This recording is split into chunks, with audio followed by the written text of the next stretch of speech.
Welcome everyone to the Wednesday Night Live. Well, Tim always throws me off with his laugh. He just No, I just thought I thought shit. We're gonna look at a friggin' banner screen for the next 2 hours. No. You always catch the corner of my eye, and I'm like, damn it, Tim's laughing. I gotta laugh. I cannot not laugh when Tim is laughing. I don't know what it is. Welcome everyone to the Wednesday Night Live show. We got a full show today. Paul would have got here a little earlier. I would have known if we could talk about what he wanted to talk about. Are we allowed to talk about that? What we're not supposed to talk about? He knows what you mean. Yeah, I know he does. And joining us tonight, our number one guest host, Mr. Nick Orlando.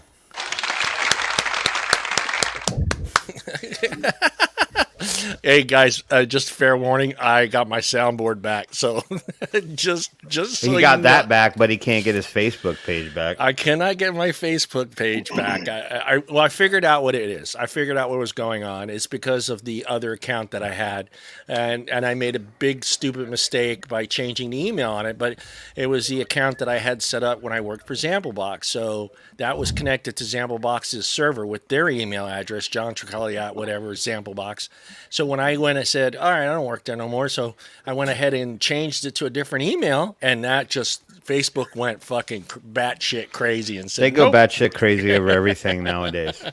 I had a friend who got a 7-day Facebook jail for quoting a nursery rhyme. They quoted the Big Bad Wolf. They posted in a comment. They just said, "And I'll huff and I'll puff and I'll blow your house down." And they banned them for 7 days. That was the key word right there, blow. That was it. You got to be super careful. Now, I figured it out, though, and it works in my favor because I'm horrible at spelling. So I just misspell the words that I know are going to get, flagged, and Facebook doesn't bother with it. So that's what I do. I'm not raising my hand. I'm waving to the people that are saying hello. I thought for a second you were the queen. I'm acknowledging people. I don't want people to think that we're just talking to ourselves. Hello, everybody. Welcome to the show. We will get to those people. I know. We will get to them. We lose some if you don't say hi. Hi, everybody. You go. You see what happened is you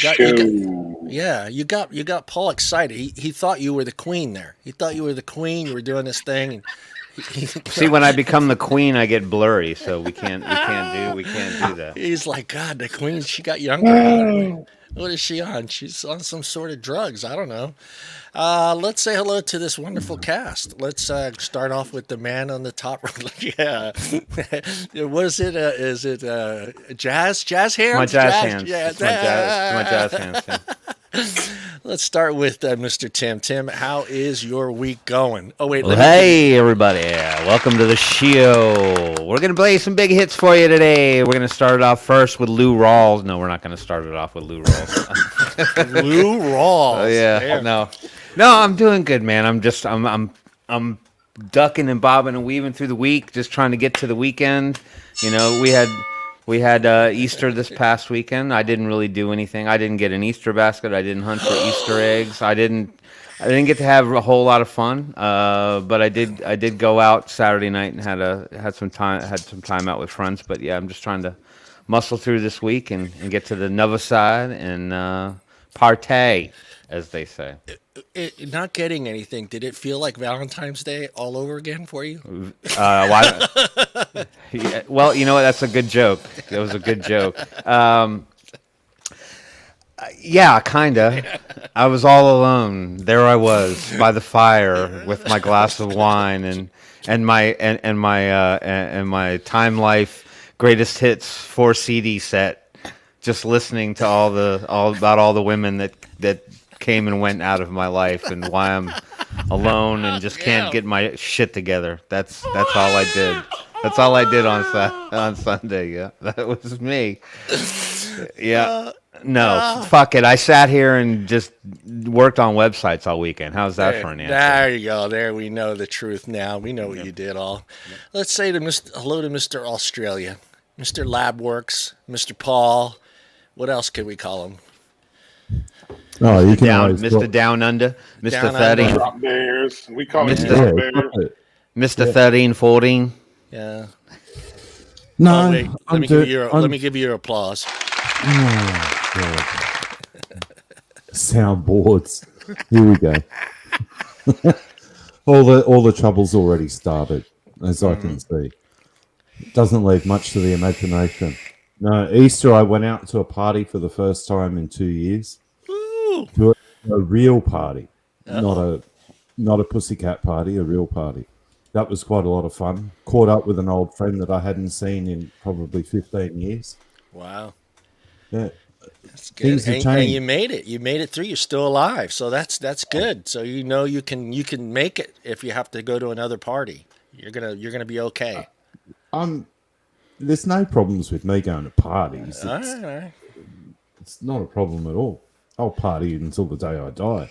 That's how I see it. And just school life, back at school. Back at school, Tim. We're gonna have to call him Doctor here pretty soon. Dr. Doctor. Blamire.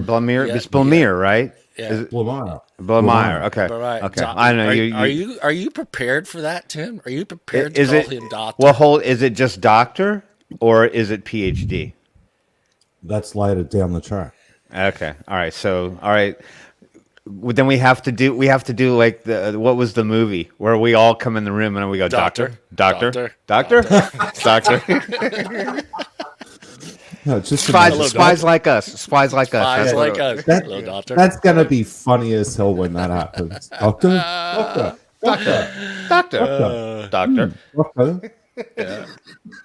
And let's say hello to our number one guest, the most how do we put it? How do I put it? He is the number one most returned guest on the Wednesday Night Live, Mr. Nick Orlando. Hold on, he gets Guess who got their soundboard back? I got that soundboard back, baby. How is your thank week you for going, that. Nick? How's Week's your going week good. We're back to doing our thing, man. No Yeah. rest. You know, we've got meetings next week on Thursday, but we're trucking along, making things happen. Trying to keep up with the federal side and seeing some new things rolling out. And you know, we have a small e-liquid line, so we have our stay. So we have our hearing on May 16th in the 11th District Court of Appeals. So we're waiting for that and going back and forth with synthetic, traditional, those kind of things with work. Stores are doing okay, and we're just fighting battles, you know? Yeah, That's the state about of it. Florida is having a hard time staying out of the news here lately, this last couple of weeks. Y'all got all kinds of issues. We thought that, you know, DeSantis would just chill out and get reelected. But he cannot rest. He is going after everybody. Even Like, through Elon Musk today, on there. Now he's going after Twitter, right? So He keeps this up. He's going to have to move to Cuba. Cuba, man. he's insane. I mean, it's probably for the right reasons. I mean, Yeah. most of us believe that anyway, but it's just when you're always in the news, it's getting a little tough. Yeah, but it's all Florida. good things, right? We just Yeah. got to get him reelected in November and make it happen. But yeah, our state's always in the news over something. Yeah, Disneyland. my whole news feed is full. I feel like I live in Florida, damn it. It's like, what the hell, dude? It's crazy, but all good things, man. All good things. We're glad to have here you tonight back. with guys. Yeah, we're glad to have you back on the show. And we're going to swing it back up to our resident rocker right over there. And he's going to do the hellos. Well, hey, everybody. You know, actually, I love this part of the show because, you know, it's something that we always say, and a lot of people are new and come on the show. I see some new names tonight specifically, which makes me really happy that more people have decided to join in on the conversation. But we always say it, and this show is not just about the four of us running our yaps, which we do anyway, the whole show, but it's about you guys too. And we love the fact that you guys come to the show and you engage with each other and you keep the conversation going and you bounce ideas off each other and you support each other and get each other's back the best that you can from distances far and wide. So with that said, just want to say hey to all the people that join in. Tony Sargent, love the stories you're posting. Smoke free for 12 years. Vaping saved the life there. Paul Fisher, welcome to the show. Good to see you here. Luke, as always, great to see you here. There's one of those trolls named Labworks. Hold on, I gotta get past the Get trolls rid of here. that guy, man. Yep. I did see Facu. Facu is here. He's and I saw Stu Rep in the house. Way to see Stu's always back. I saw Mallory earlier. I did see there was somebody else that was here earlier, but I guess the chat drops out when we restart the show. I think I got just about everybody so far, and there's 14 people there. So join in on the conversation. Yeah, Speak jump up. in there. Make yourself heard. We pop comments up on the screen all the time. I do. I put Stu's up there. Stu's been there for like 20 minutes now. Yeah. But yeah, join in the conversation, and we'll try to keep you interested. Yep. And today's main topic is how vaping has changed your life. So we want to hear how it's changed your life. Are you more active? Are you just the same? Are you doing things you didn't do when you were smoking? You more around family. You don't stink. You don't smell. All those things. We want to know all those things. We want to see them in the comments there. And we're going to talk about ourselves a little bit, the changes that we have gone through. And I'm sure we've all gone through some major changes. And who of you three would like to start? Let's start with the guest. Nick, how has vaping changed your life? Man, it's changed my whole life. What are you kidding me? Yeah. Left the normal day-to-day business. 2008, started vaping at some 510 out of China at work. Smoked for 30 years, 2 packs a day on average. Which led me to start using the product, selling the product. I was coaching soccer at the time, 19 years, coached soccer.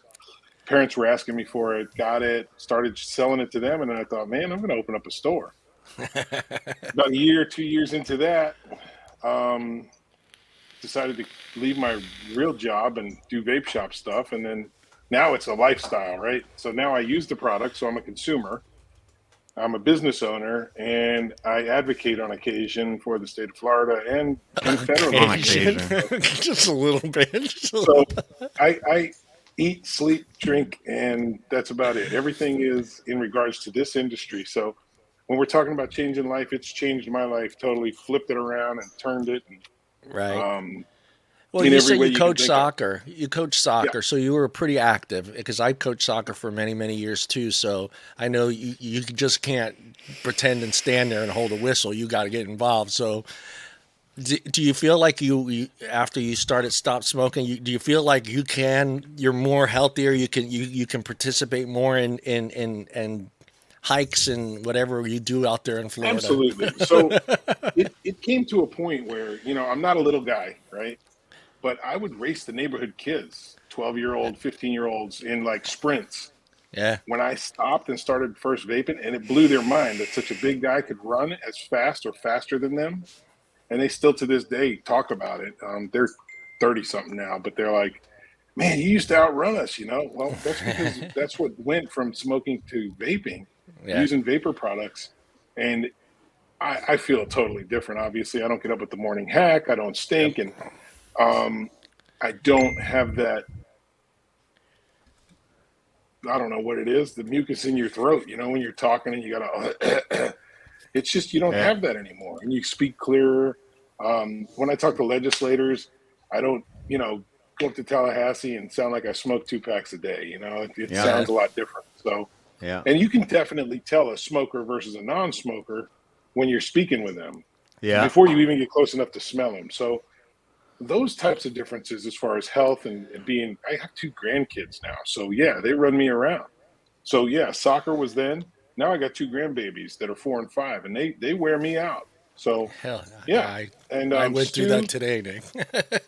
I just got to answer Stu's question because I was in the middle of typing it when you called on me. Yeah.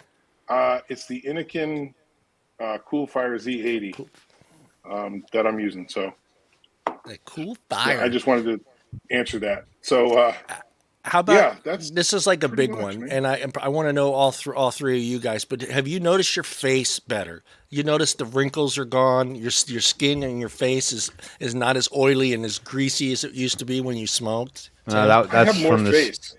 More face. You got more face. You got more I didn't face. have this much space. I didn't have this much space when I smoked. That's real estate. Nick's face advertising. doubled. Nick doubled his face. I have Mine doubled this way. Nick, what does that mean? What does it mean when your face doubles this way? That means Old you're age. Svelte. You're svelte, Tim. Shrunky. Actually, my skin got better because of the Cindy Crawford regiment that I purchased online at 2 in the morning. At midnight, the infomercial. Yeah, Infomercial something about honeydew No, melons from France. I don't know. I mean, I started Absolutely. noticing. I started getting that underneath my eyes with that dark brown, and I started to see a lot of the wrinkles, and that was like, but yeah, as a smoker, you're like, oh yeah, no big deal, it's just getting old, but you didn't notice, you were causing it because you were constantly smoking in your face, And so around the lips, because you constantly purse, like to smoke. You don't have that anymore. Yeah. Agreed. So you do see a difference there. And then here in Florida, it seems like smokers get more raisiny at a faster rate in the sun than people who don't smoke. Don't know if that makes the same sense in California, but we don't get as raisiny when we don't smoke. oh wow. Mr. Paul, how has life changed you? Well, how has vaping changed my life? Yeah, big time. Well, dramatically for me, because 2013 I was diagnosed with emphysema after a long history of smoking, and I was actually probably a heavier smoker than most people because I wasn't smoking tailor-mades or pre-made cigarettes. I was rolling my own because of the industry that I worked in. I came from horse training. I'm a retired horse trainer. And my day started at 3 in the morning. I'd roll a cigarette even before I got out of bed. Yeah. Walk up to the kitchen, make myself a cup of coffee, and I'd have a cigarette in my mouth the entire day. If it went out, I'd just relight it. So at the end of it, I was smoking anywhere between 50 and 60 rollies a day. Wow. And that went on. That went on for probably the last 10 years of my smoking life, but I smoked for over 30 years. Yeah. I'm older than I look, and I agree with Nick. Once I gave up, your skin returns to normal. It's strange. It's very, very, very strange. Yeah, that was the first thing people noticed me, even before the smell and all that other stuff, was just my face. Yeah, and the other thing that I had problems with, like I couldn't walk up a set of stairs. I couldn't even walk to the store. I'd either have to get in a car or walk up the end of the street and get a bus to the store. I just couldn't go anywhere anymore. Yeah. I was wheezing, coughing, hacking up, oh, God knows what, through the day. And then I went back. I had to go back after I was diagnosed with emphysema. And when I switched completely, it took me about a week. And then I had a relapse probably 6 months later because of a family matter. But I went back to it, and every 6 months I was going back and having chest x-rays and CTs of my lungs. After 18 months, they're almost clear. But the emphysema is still there, but it's not aggravated by what I vape in any way, shape, or form. Yeah. I went back to riding like push bikes, and it's strange. I can go and ride 50 kilometers now, or 25 miles. Thank you. And I don't get puffed out at all. It's the weirdest thing ever. Sure, it's an electric bike, and I use electric going up hills because I've got dodgy knees, but I can still ride that amount now, and it's completely different. Absolutely different. And I can taste everything. I don't know about that one. I mean, it's okay. It's not like I gotta, Yeah, I don't get like all tingly and stuff when I listen to Paul talk. How about you, Nick? Do you get a little excited when Paul starts talking? Shit, here we go. Nick's like, yeah, Pretty I- even. I get all fired up. I get it. I also work in the industry. I'm a commercial mixer. I'm a flavorist and a huge international advocate, and I'll sit on any panel, like in any discussion. If I don't know the topic, I'll go and research the topic, and then I'll put my 2 cents worth in. Put it that way. And I still work in the industry, but now I'm trying ever so hard to develop flavors specifically TPD compliant with none of the nasties in it. So Yeah. we have some form of future for the industry. Let's jump into Timmy Boy. Tim, how has life changed for you now that you're vaping? Well, in a lot of ways. I mean, well, first of all, I mean, you know, I noticed a huge difference between my quality of life from when I was a smoker as compared to now. I mean, I was far more lethargic being a smoker. Ironically, I felt way more attached to the habit. It seemed like my whole life was structured around that cigarette, meaning like, you know, how, you know, Paul was saying that like before he even got out of bed, he had a cigarette in his mouth. It was like when you woke up, you had to grab a cigarette first. Yeah. And then you had to have a cup of coffee and then a cigarette after that, or dinner and you'd have a cigarette after that, or you'd know exactly how many cigarettes you could kill, you know, in a break, or, you know, how you would plan out your lunch and all. Vaping has completely changed that whole component. You know, I don't feel as like addicted. I don't even want to say that word, but I'm saying like I don't feel like I'm that attached to it. Where it's like, okay, I've just finished dinner. Okay, now I got to sit back and, you know, have about 10 big pulls. And like, I don't feel like my life is structured around it nearly as much. I seem like I can just put it down and walk away, or if I can't access it for a period of time, I'm not bothered by that. So that there's those components and all the other standard stuff. I don't stink anymore, and Yeah. a lot of other things. I think from a social perspective, it's changed a lot of things for me dramatically. Because I mean, really, it just started with the idea that I wanted to quit smoking. You know, so, and I saw a buddy at work had gotten one and he was going to try it. So I decided to try it. And then it's just sort of blossomed into this whole big community thing, you know, where I jumped into with a group of people that were all like-minded and shared a similar passion and the goal of, you know, helping better their lives.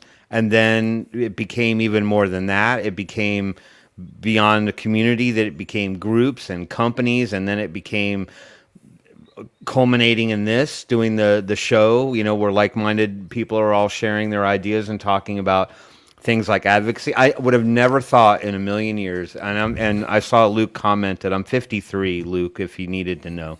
I'm 53, and I would have never thought in a million years that life would push me in such a direction or take me in such a direction that I would become part of a community or a group of people that are advocating to preserve something that we know is important for a lot of people, even people we don't know, people that need it just as bad as we needed it. And so it's important in that regard. So it's given me a purpose. Do you know what I mean? Like it's given me something that I legitimately feel that I need to fight for, where, you know, it's not just the usual 9 to 5. Oh shit, I got to figure out how to make enough money to pay my bills and get by in life. I mean, now I actually have a transition that turned into a hobby, that turned into a passion, that turned into, you know, a lot of wonderful things. Yeah. So, I mean, and I think my skin does appear a little bit better. Hey man, I that don't was know. the big one for me, man. I started to look like fucking Droopy Dog. I know we have a younger audience, they might not know who Droopy Dog is, but yeah, my face felt like it was just coming down. Everyone's just like, you look.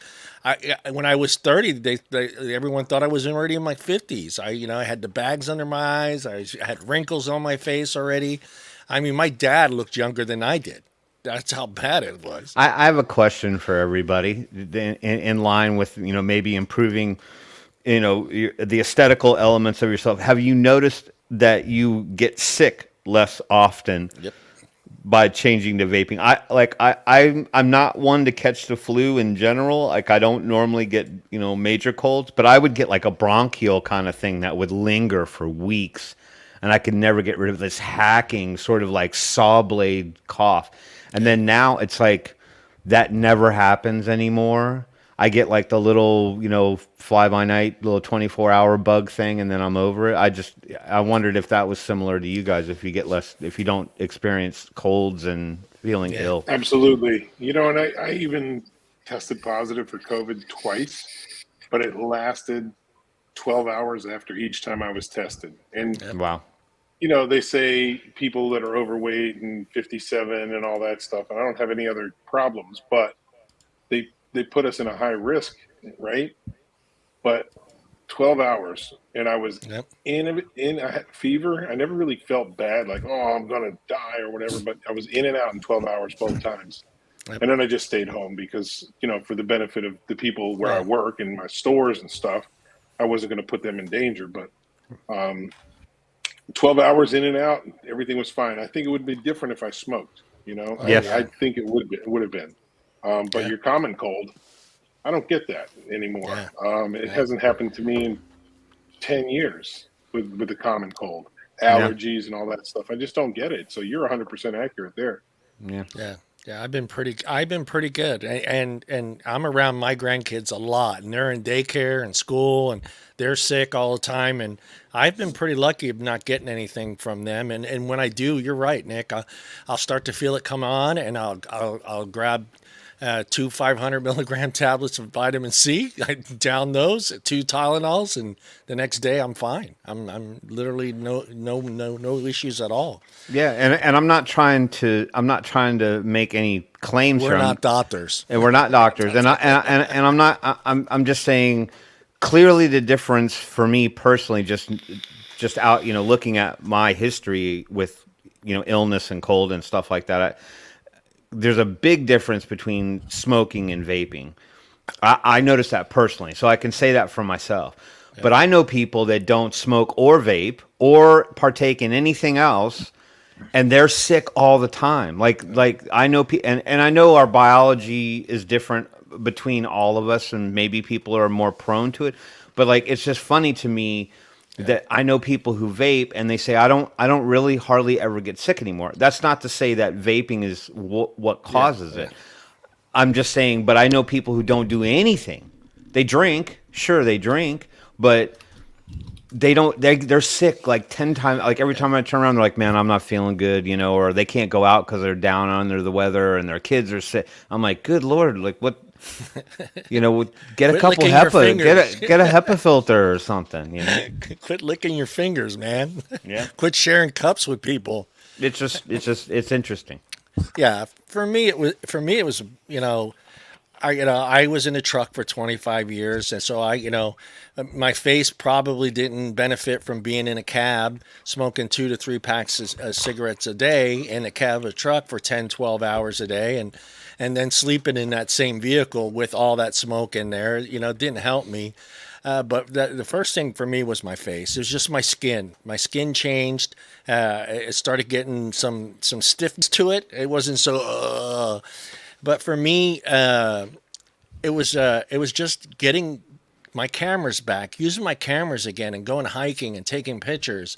I mean, I kind of, as I started getting older, I noticed I couldn't do those hikes. I couldn't, maybe 10 minutes of hiking and I was done. I had to sit down. Mm-hmm. I couldn't breathe, let alone, hold the camera still enough to take a friggin' picture. Mm-hmm. So that was the first thing for me. It was just like all of a sudden I went and did my first hike after about a month of not smoking and vaping. And I can't remember. You guys wouldn't know it. It's the Stanislaus County Trail that runs through Yosemite, and the last part of it is just basically like this. Yeah. And it's to get to the top so you can watch the water fall back down. And I remember 6-7 months prior to that, going on that hike, I had to stop 100 yards from the top. I literally could not breathe no longer. I couldn't do nothing. And I felt they were playing with me. They were texting me pictures from the top of the hill. and like, look how beautiful it is up here. And I'm like, you sons of bitches, you know. And I couldn't do it. I couldn't go.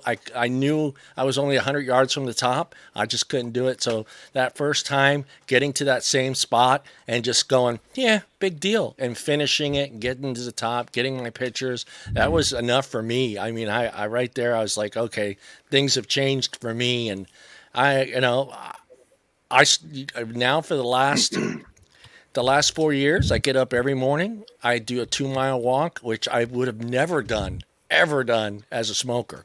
Yeah. Never have done that, you know.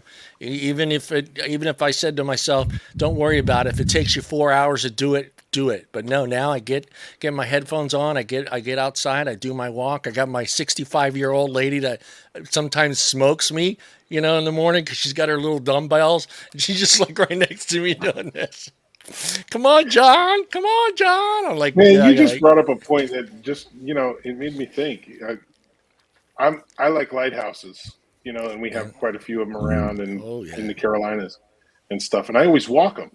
But a while ago, I couldn't do that. Now I just walk right up the stairs. And you know, we went to the Grand Canyon a couple of months ago, and I was hiking 6,000 feet. Man, it was just like nothing. My wife's like, "What are you doing?" I'm like, "Way at the top of this mountain." I'm like, and I did it without even thinking. But you just made me think about that. It's like, and I'm not making health claims. I'm just telling you real life stuff. You know what I mean? real, because people, I think, it's you know, real. that don't hike don't realize that, you know, once you start as a smoker, once you start getting to a certain elevation, it is very difficult to breathe if you're a smoker. And that's what was happening to me. I was never able to finish these hikes because the elevation got to the point where my body wasn't getting any oxygen. And I was literally just shut down. I mean, I couldn't move. I had to sit there. They did their thing. They came back down. They already halfway back down before I even started my way back down because I didn't feel like I you know, my legs were shaking. And you know, so yeah, once you get to an elevation, a certain elevation, it's hard to breathe, man. Yeah, and a similar experience for me not that long ago, within about a year, but I'd say about less than a year back. I went and walked from the base to the top of Stone Mountain here in Georgia. And anybody who lives in Georgia and been to Stone Mountain, you know, you can take the easy route and take the little gondola car from the base up to the top and look out. But it was shut down because of COVID. You couldn't take the gondola car, so your only option was to walk up it like everybody else. And I mean, I don't think I've done anything like that in years. And now, granted, it's a long walk, so I mean, we did take a couple breaks just out of just pure tiredness. But similar, John, right at the very, very top, it goes from like a gradual grade to like they literally have like a handrail, so you can kind of like help pull yourself up a little bit because it's that steep. I mean, there were people running up and down it, but I mean, 10 years ago, I would have been dead. I was halfway up. You would have had to friggin' get a gurney and carry me back down. I don't think I would have been able to do it. Yeah. And what's amazing too is because what Paul brought up about the asthma, I have been seeing so many people comment on posts all through Twitter and Facebook about how they put that thing down since they started vaping. You know, they're not having to always have their I forget what you call it. What is that thing called? Inhaler. The inhaler. They're not using it as much as they had to before when they were smokers. And to me, I'm like, maybe you can. I mean, Nick. I mean, why isn't that a study? Why aren't doctors saying, okay, why? They got to see it because all right, that person that uses that inhaler, let's be honest, they get into a rhythm, right? So when you're redoing, the doctors kind of know when you're going to renew your prescription, right? Because you know what I'm saying? So when a vapor, all of a sudden a smoker becomes a vapor, I mean, the doctor's got to see, well, why isn't Nick ordering his inhaler? Why is he only needing it, he used to need it once a week. He had to refill or whatever. Now he's going 3-4 months without it. They're afraid to admit that this product and this technology works because it's not FDA approved. And if it ever gets FDA approved, they'll get right behind it. Everybody's afraid to come out to be bastardized, And I've talked to plenty of these scientists where they say, look, I'll tell you whatever you want, but do not put my name on it, and do not ask me to come to Tallahassee to testify, because I will be shunned by my own people. Yeah. And that's reality. And we have Moffitt Cancer Center here in Tampa. So those are the people that actually do these studies. They've done vapor studies and tobacco studies and lesser nicotine-derived tobacco with a lesser nicotine level, less harmful constituents. They've done all this testing, but they will not come out until they get support from their own community. Because, I mean, these doctors are doctors and scientists, but they won't come out and do it because they're afraid. Now, if they all did it at once and they knew that that was going to happen, I think that would change everything. But when one steps out, you know, Dr. Rodu, look what happened to him, you know, Brad Rodu. He comes out and all of a sudden he's no longer valid. His credibility's ruined. He's still a damn doctor. He knows what he's talking about, but they ruin his credibility. And it's like, we bring him in to testify, and our people listen to him, but his credibility, based on what they see on the internet or something, is, oh, he's a vapor guy now. The hell with it. You know, he's getting paid by them, because they can't get in their head that these guys are actually telling the science behind it without collecting a paycheck, because they can't fathom the fact that somebody's out there telling the truth without getting paid. Well, you got to assume the pharmaceutical, that's probably one of the big reasons the pharmaceutical companies are jumping on board and trying to stop this, is because they see, they have to see that, oh, why isn't this, you know, they're not ordering their inhalers, they're not ordering their medicine, like for anxiety. I've seen so many people talk about how it's helped them with anxiety too, as well. John, it's helped, you know, the research shows it's helped with dementia, it's helped with Tourette's. They say nicotine's an addictive chemical. BS, because there's children they put patches on and give shots to at the University of Indiana that are not addicted. It stops their tics and stuff from Tourette's, and they're over it. And then they move on through life without being addicted to nicotine. So the addiction nicotine thing is totally BS too. It's a dependency, okay? Because we have nicotine receptors, and the dependency piece is there because of our use in the past. But addiction usually means causes harm. Nicotine does not cause harm. And I keep telling these people that every time I talk to them, and they think about it. And then I'm sure they go research it. But that's kind of where I go in our conversations, is it says it's on the package. Don't just believe that. Think about what is harm, right? Nicotine's addictive and it's harmful. It's not. You can find plenty of reasons and plenty of places where nicotine's used and they're not addicted. I wish I would have known earlier that they were using patches for people with dementia. I would have given it a shot with my dad. Would have made a difference? I don't know, but I wish I would have known, and, you know, would have got him, you know, whatever the lowest dose you can get, and just see if it helped him any, you know, during his day. It comes in tablets, shots, patches, gums, and vapor. I mean, vapor is probably the best delivery, right? Let's be honest. And my mother-in-law has dementia. Outside of spray, they're the two. But it's I think it lessens the impact unless you get the dosage right to completely alleviate it. But if you're using it now, when we get older, our hopes is that we won't have it as bad or as quick an onset, because the facts are there. Now, we've slowly been dosing ourselves with this product because we're nicotine dependent. Some like to call it nicotine enhanced. I do, but you know, that kind of stuff. It's you know, now they're coming out and saying, you know, I posted something. It's a video. It's an interview from a doctor who did a lot of research in regards to Watch the Water. But one portion of that Watch the Water has to do with nicotine and how it reacts to the COVID virus. I caught that when I was watching that, and I was like, and they was talking about how the one medication blocks the nicotine receptors.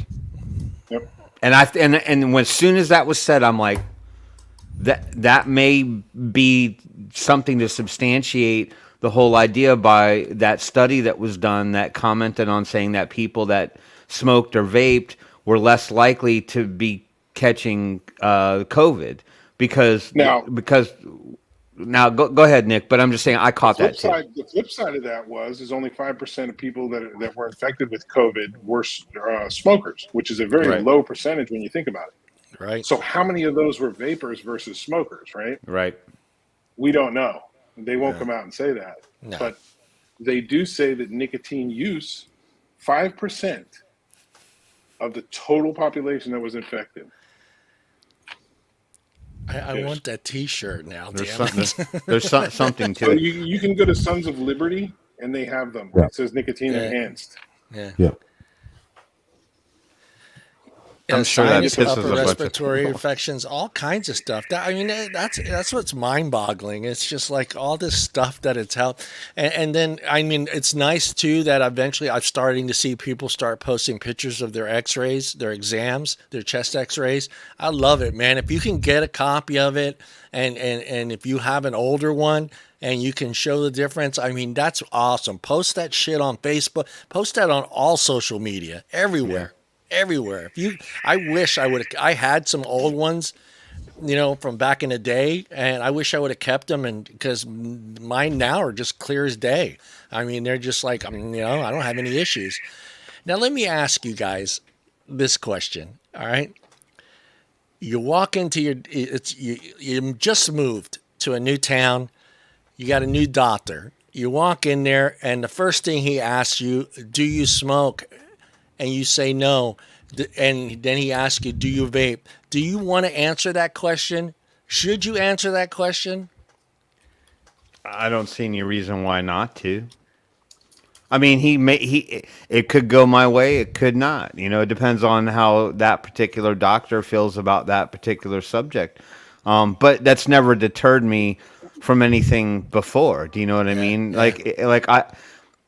I would then have the conversation with him and say, well, I've been doing this for quite some time, and I've put a fair amount of research into it as well. And these are things that I know from the information and the studies that I've seen and read. And so I don't think anyone should be intimidated by their doctor. I think with all relative respects to that, the doctor should know, because if it came down to where the doctor said, well, we need to order some x-rays for you, I would take that opportunity to say, okay, well then I want you to tell me what my lungs look like then. Yeah. Tell me what my lungs look like.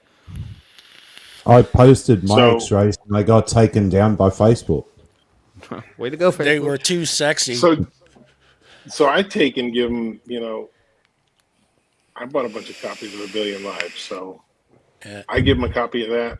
My doctors all have it, and they also have a copy of the THR 101 book, and I invite them to my store, and obviously I spend as much time as I can with them educating and trying to get them to understand and at least lead them in the right direction to find the answers that they're looking for, especially big-time doctors and scientists.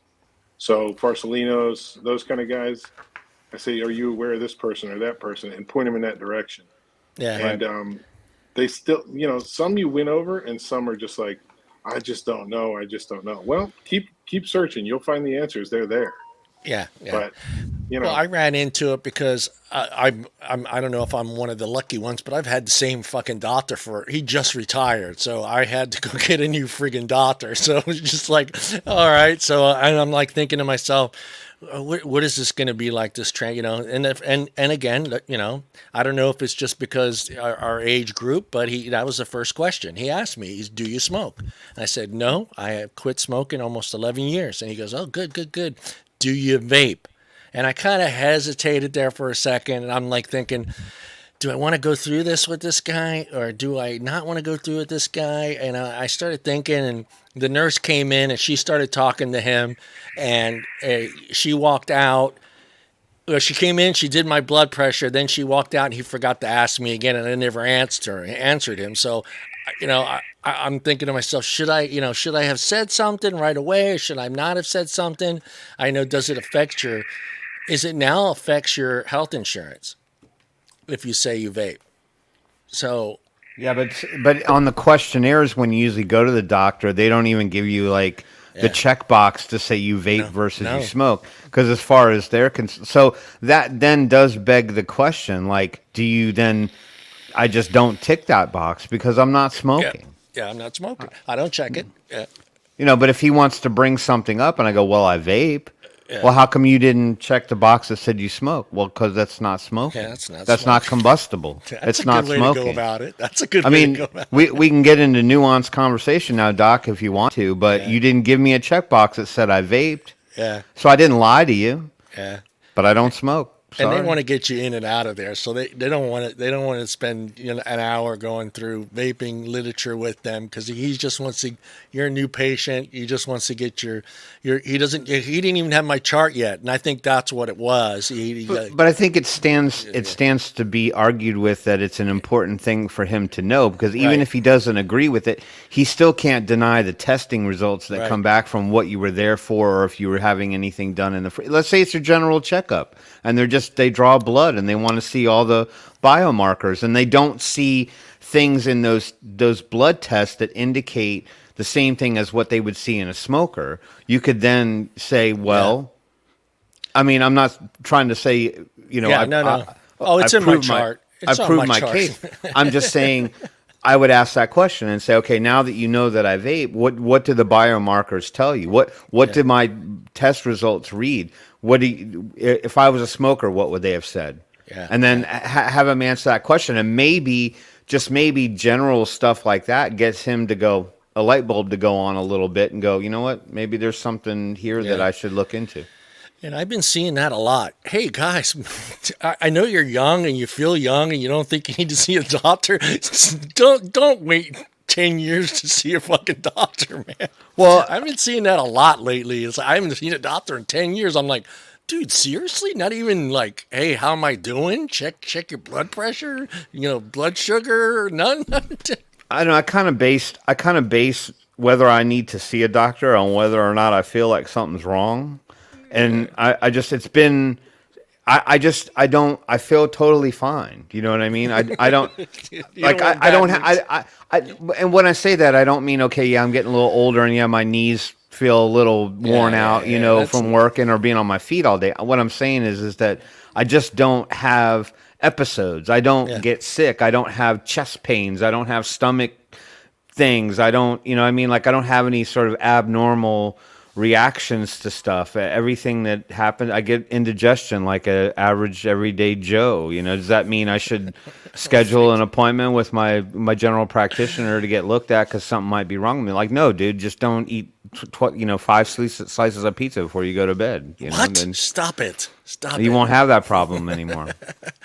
Yeah, that's Luke, that is the actual response that I get. I'm afraid they'll find something. And it's like, dude, it's good to find something early. It's like to be taken care of.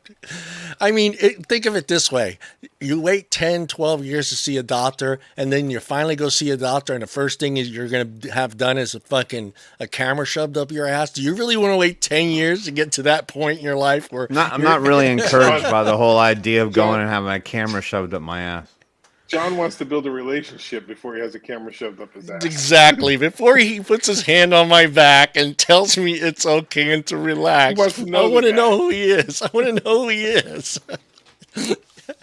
Oh yeah, and plus that's a good point. I mean, you want to learn to know who that doctor is because this way, that first exam, you want to pick, someone with small fingers. Just saying. That's all I'm saying. Well, can I create a parallel too? And this addresses, Stu and maybe Luke a little bit. And I think some of our previous doctor visits and those experiences with those doctors, bend over syndrome, might actually lend credence to why you become reluctant to doctors moving forward. And this is not some crazy thing that happened with me, but I went in for a regular checkup, an annual checkup, and this doctor went friggin' nuts, and he's like, "Oh, you have tattoos," and I'm like, "Yeah, I have tattoos." He's like, "Well, I'm gonna do an AIDS test on you, an HIV test on you," and I'm like, "Why are you gonna do an HIV test?" Well, because you have tattoos, and it's well known that in the tattoo industry that the needles are shared. And I'm like, "Bro, he takes those fucking things out of the package brand new. Those are brand new needles, only used on me, and then he throws them away, and then the next set is brand new for the next person." So I take not offense to prison the tats. idea, huh? They're not prison tats. Well, yeah, I'm like, dude, I'm not Maybe, I'm not shooting up in back alleys and getting prison tats with needles and ink pens. I'm like, I'm going to a legitimate professional tattoo parlor where the guy only uses the needles on me. So I take offense to the idea that you think I should have an HIV test because you were considering transmission, when I know for a fact the only transition was from that sealed package to a tattoo gun to my skin, and then he never used them on anybody else. He didn't tattoo himself and then come back and then tattoo me either. So, Yeah. like Ross in Friends. Yeah. Jeez, man. Yeah. So I These are think the it's people that decide whether you're getting checked out or not. right. Well, but I think that sets the tone for why you might be reluctant to go to another doctor, because he might take the vaping argument to a whole other level. Like, oh, we need to get an EKG done, and you need to get, and it's like, I don't need your drama, bro. I need your Dude. drama. I go get EKGs every 6 months. I'm like, let's go, baby. Come on. Yeah. Stress test. Let's go. Stress test, the bike test. Bring The it. $6 million man with the then I go, electrodes yeah, I all vape. taped to your head. I vape. We can rebuild him. I turn into this other guy when I get on that bike, though. Don't you, Nick? Don't you? When they Yeah. put that stuff on you, into dude, Lance it's like I Armstrong, bro. transform into what's his name, Lance Armstrong. I'm just like fucking. I'm gonna beat my record I got last year. No, Dude, I think they were trying to kill me last time. They put Steve that thing Majors, man, the $6 million on a man. treadmill, and every 2 minutes you'd raise it up. Yeah, incline. I'm like, yeah. bro, what are you doing? They're trying to fucking. You're gonna kill me here. Nick tells him the streets in Florida do not have an incline. That And he fucking waits till incline it gets thing. like this after 20, 30 minutes. Yeah. Then he goes, how about that? 30 I'm like, degrees, yeah, 45. all right. Yeah, deal with that, arsehole. And you're trying to keep your posture, so you're trying to Right. stay straight up when you're walking, because you don't want to start leaning into it. But that's when you I start think he having just a tells hard the time. nurse, hey, wear this guy out. He's a vapor. I want to put him down. He wants you to face plant on the treadmill. Yeah. And then they'll TikTok it or some shit. Put a mouse on the one next to him, and then let him go head to head. Because mice are a better metric for a human than Nick on the damn treadmill. Yeah, get the mouse out of that cage. Bring him over here. Shoot him up with some nicotine and get him on the treadmill. Yeah.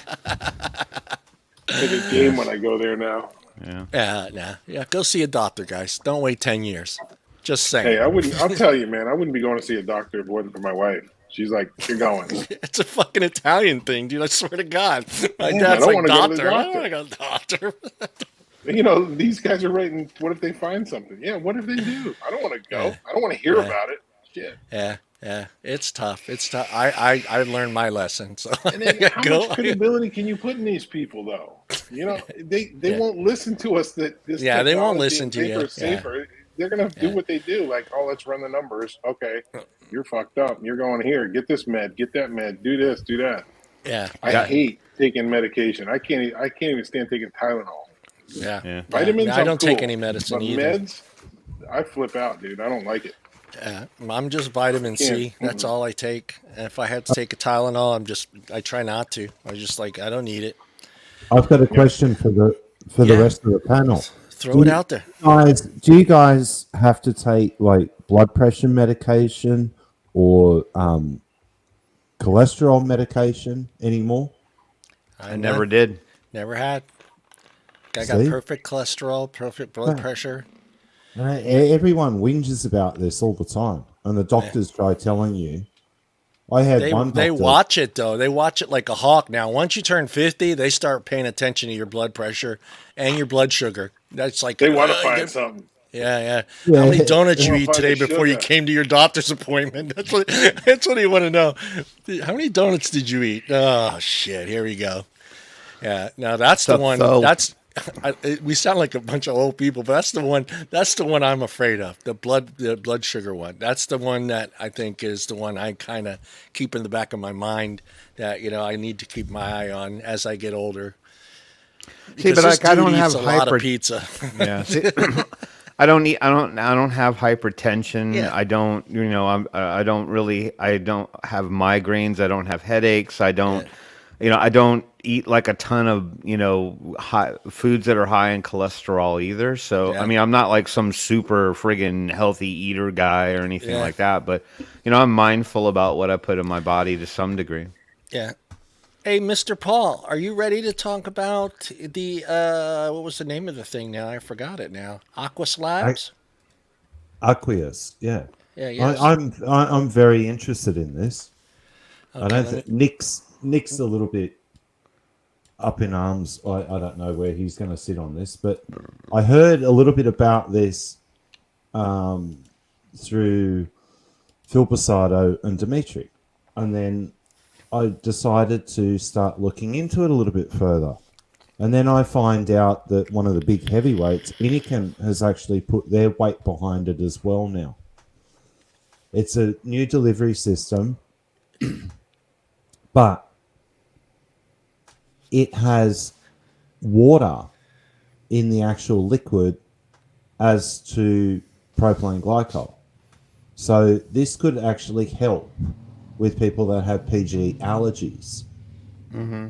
And PG, you have to heat them a lot hotter to get the vapor. This, with water, you're lowering the temperature. So, you could get a cooler vape, depending on the technology. But I'd actually, once this gets released in quarter two, I'm very interested to get Oh, wow. That's already out. the founder, Jack Sanders, onto the show somehow, as well as Phil Posado, to explain the technology a little bit further.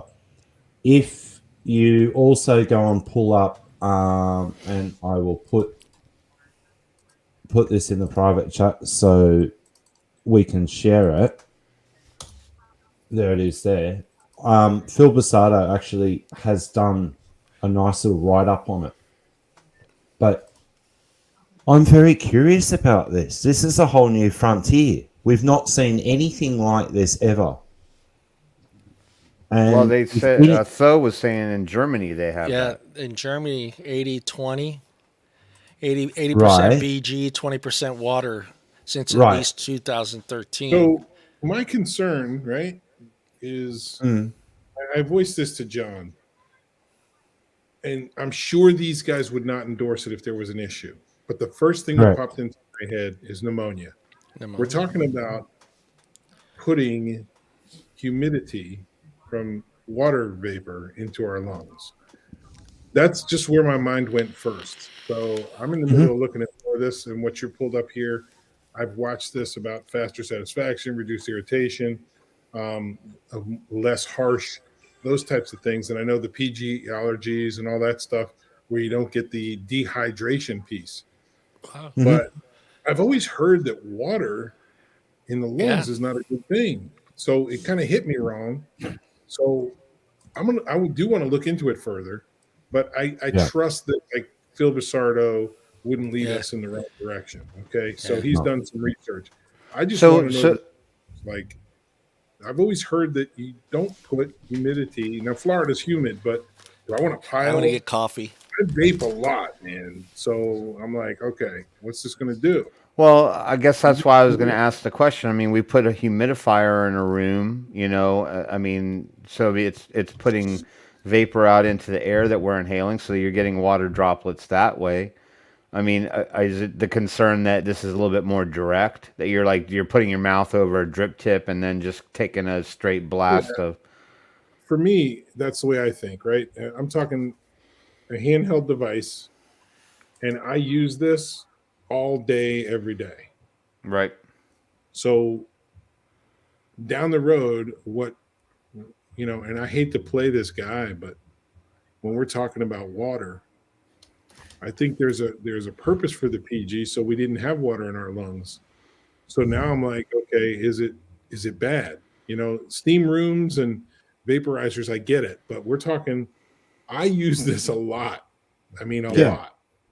It doesn't go out of my hand. One of them is close by. This is why I'm very curious about this technology. If they've found a way, this must also mean a new coil technology that we haven't seen yet either. Yeah, that's what I was just thinking is how they're heating this.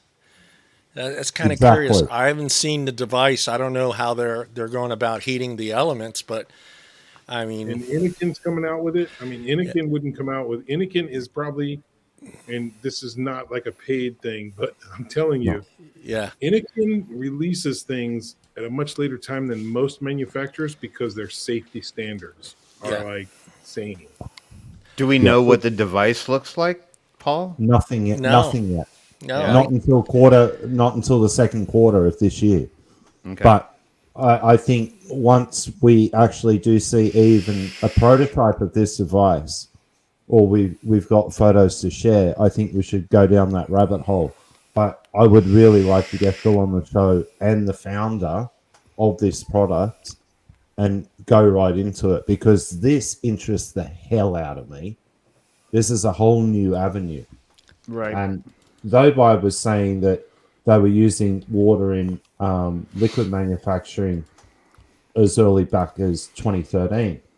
I used to hear about this, but the problem was the technology back then wasn't as good as what we've got today. So if they've found something now, and Yeah. they've got a coil system and a device that does this effectively, and Nick, this would be stupidly low wattage.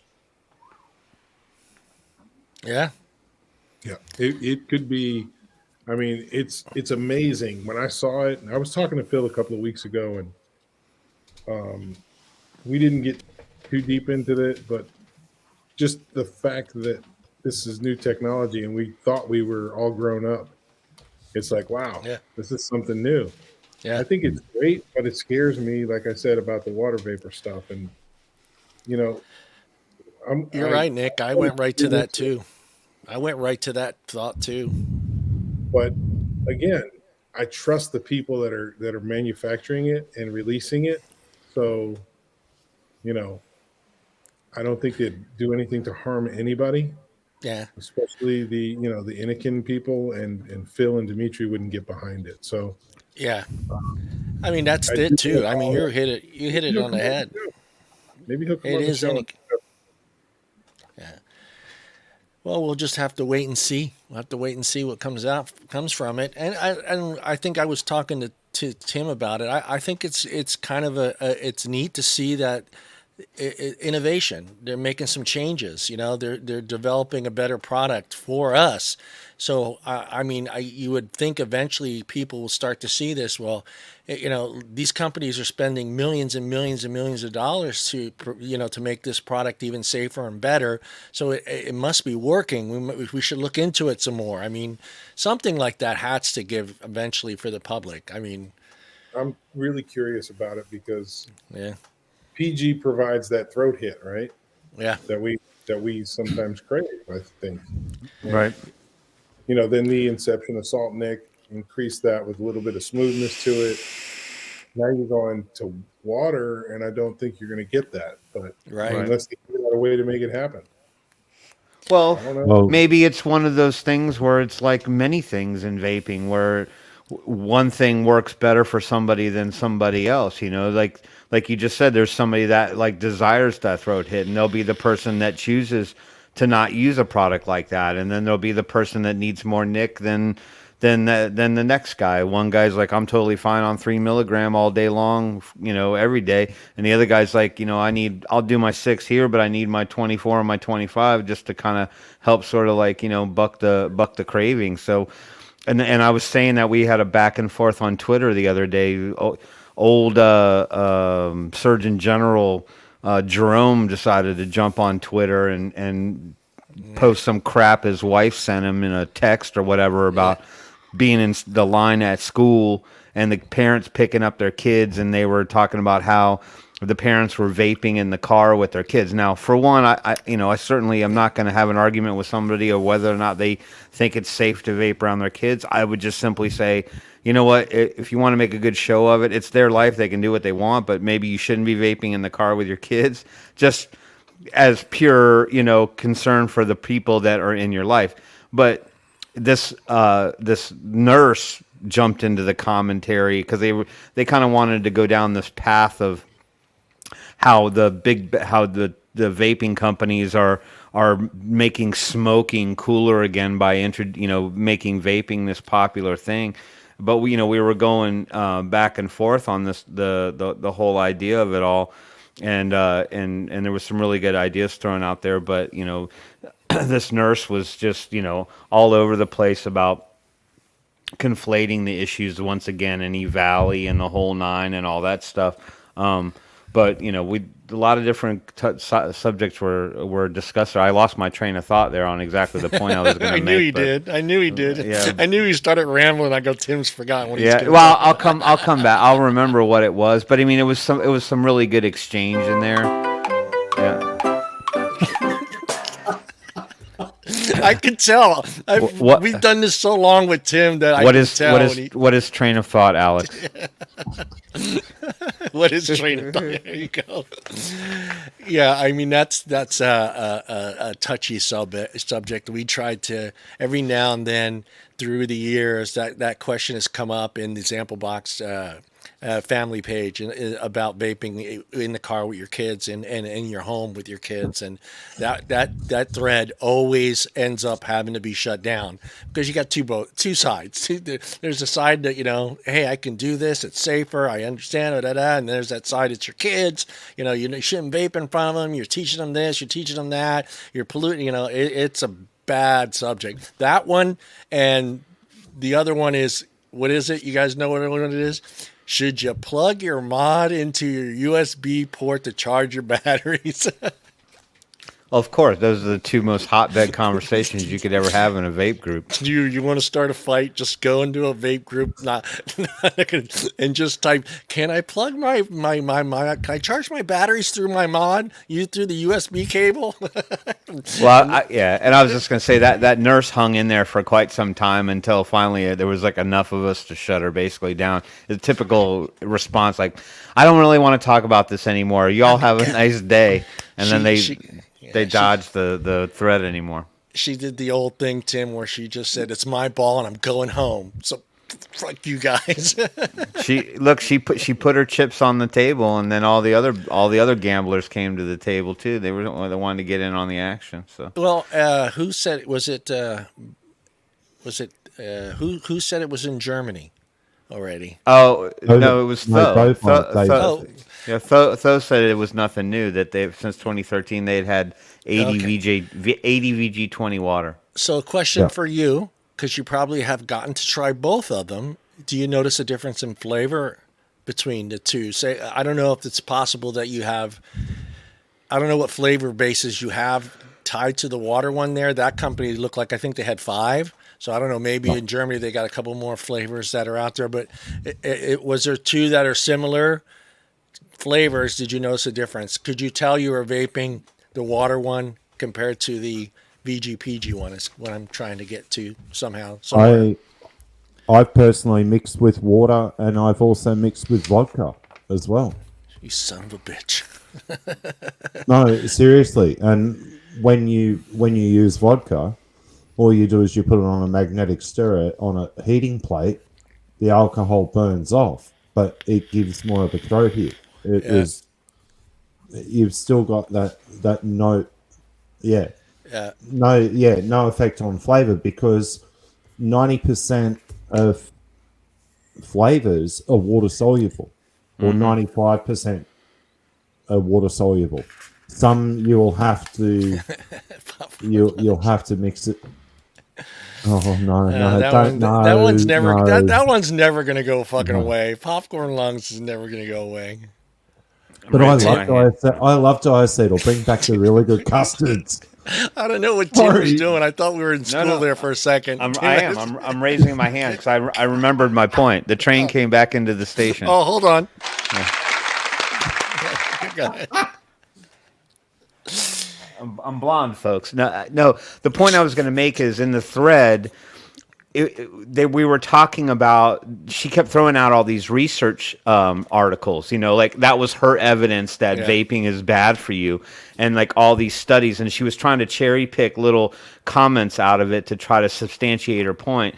And the thing that I came back and I said the problem with a lot of those anti-vape studies that are done is that the researchers that are involved with them, the doctors, researchers, whatever, experts, they don't know how to treat a vapor, right? So what I'm saying is they say, okay, we're going to take this group of people and we're going to do a subset study. We're going to do a peer study of these people and say, okay, we're going to have 20 people and 10 of them are going to vape, 5 of them are going to do NRTs, and the other one are going to do therapy or whatever to try to get a baseline. And what I was telling her is I said the researchers don't know what someone needs to be successful, because she was harping on the idea that there were people that relapsed, that tried vaping as a cessation tool, but relapsed to smoking. And my immediate point was like, they probably didn't give them what they needed to help them transition away from the cigarettes. They take them into these studies. These doctors and researchers don't know what the fuck they're doing. And they just say, here, you use this for a month. Let's see how you do. And it might not be the right application. So it's, back to Nick's point about some people want throat hit and some people are okay with a water vapor and some people are okay with a high nic or a low nic or whatever. We're all different. We're all different. You can't say one vapor is the same to the next, to the next, to the next. Yeah. Thank you. We're all Thank different. you very much. Thank you.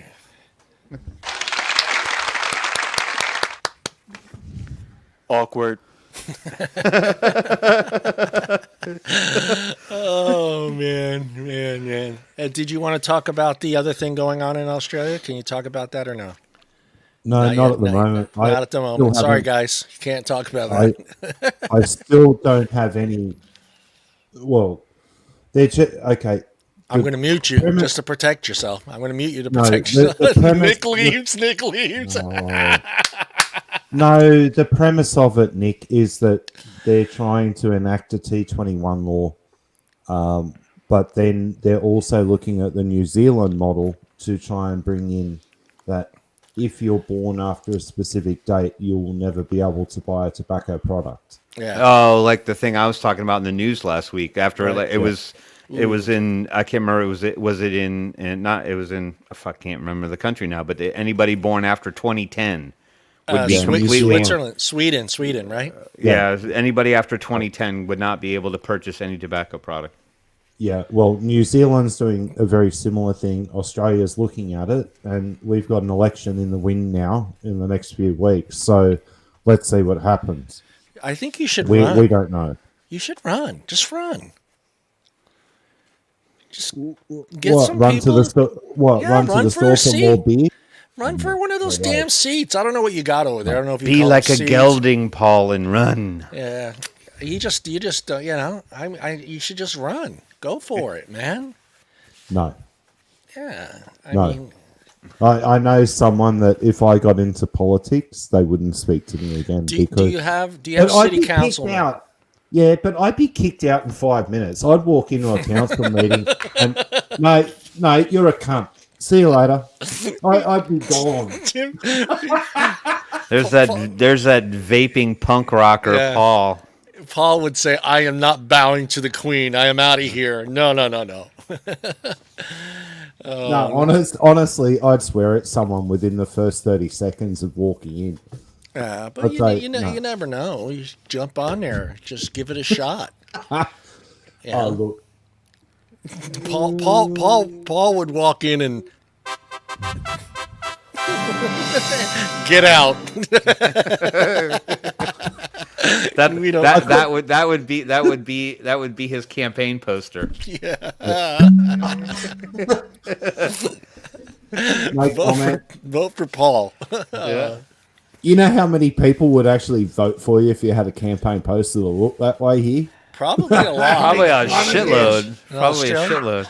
And you got to have an AC/DC song as your campaign song. No, that's like having a Foster's beer can in your hand. No. You know what my Dirty campaign Deeds. song would be? Dirty Deeds. The cult. Enter Sandman from Metallica. Yeah. Yeah. No, it'd be the cult. Paul would come the in cult with Wild-Hearted Thunderstruck. Son. No, Thunderstruck. The cult Wild-Hearted Son. Sorry, no. Not Stu, you're ACDC. correct. Those are the only people that have ever Yeah. been diagnosed with popcorn lung, and they were exposed to absorbent amounts of the buttery powder that they were inhaling on a daily basis. And that The was reality is that there's more diacetyl in a cigarette Yep. on the regular than there is in any vape product you'll probably find on the market today. And when was that? That was like 50s, right? Late 50s? Yeah, it was a long fucking Yeah, it time was ago. fucking And then long. That was the last known case of popcorn lungs in the United No, States. you haven't missed anything, though. You're good. Yeah. You haven't missed anything. Paul's running for election in Australia. Nick will be future governor of Florida. Look at Nick. What, me? What? We're gonna have to call him the vape. Look, he's doing. He's like, oh shit, John, don't do that to me, man. Well, the good part about it, Nick, is you can't lose anymore. So Hey, I bet they got a sweet governor's house though in Florida. I bet he has a nice, sweet house in Florida. The governor's house has got to be plush in Florida, dude. That's we're all gonna I'm have to call Nick the vaping governor. What is that section where in Florida where it's just all those $1 million homes that you saw in Bad Boys, the movies where they're like along the No, waterfront? that's down south in Miami. Is that's where all the big where's Tiger Woods live? South Beach. Because I'm Beach. sure that's Tiger where Woods the and governor's Jensen. house is. Yeah, I'm sure that's where the Jensen governor's Beach. house is. Yeah. No, he's got the governor's mansion, man. It's in Tallahassee. Oh, it's in Tallahassee. Yeah. All right, so it's Can still you- plush. It's Can you still answer plush. that one, Nick? Yeah, What's we that? got right. Yeah, The question on the screen. No, there's not another flavor ban coming forward in Florida. Not in the state level. that's right. Because Nick will You just know, go. last when we got that veto of 810, it was pretty big. They won't be talking about flavors here for a while.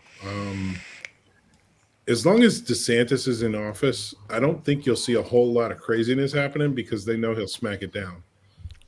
He made quite the statement with the veto letter that he put together.